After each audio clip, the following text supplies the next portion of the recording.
പ്രിയമുള്ളവരെ, നമ്മൾ കാണുന്നത് ജാർഖണ്ഡിൽ നടക്കുന്ന വിദ്യാർത്ഥി പ്രക്ഷോഭമാണ്.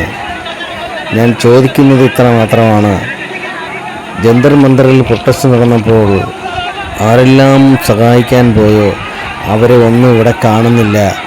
കേരളത്തിലെ സാംസ്കാരിക രംഗത്തുള്ളവർ, കേരളത്തിലെ TV താരങ്ങൾ, കേരളത്തിലെ സോഷ്യൽ മീഡിയ വ്ളോഗർമാർ, കേരളത്തിലെ സിനിമാ താരങ്ങൾ, അതുപോലെ ഇന്ത്യയുടെ പ്രതിപക്ഷമായ ഇന്ത്യ മുന്നണി, അതുപോലെ പാറ്റകളെന്ന് വിളിക്കുന്ന ആൾക്കാർ, അവരൊന്നും ഇവിടെ കാണാനില്ല പോലും. അപ്പോൾ ഇവരാരും മനുഷ്യരല്ലേ?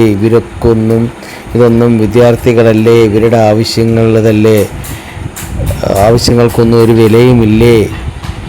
ഇത് ഏതു തരം നീതിയാണ് ഇന്ത്യയിൽ ഒരു വിഭാഗം ആൾക്കാർ, ഒരു വിഭാഗം സാഡിസ്റ്റ് മനോഭാവക്കാരായ ആൾക്കാർ കാണിക്കുന്നത് എന്ന് ഒന്ന് അറിഞ്ഞാൽ കൊള്ളാമായിരുന്നു.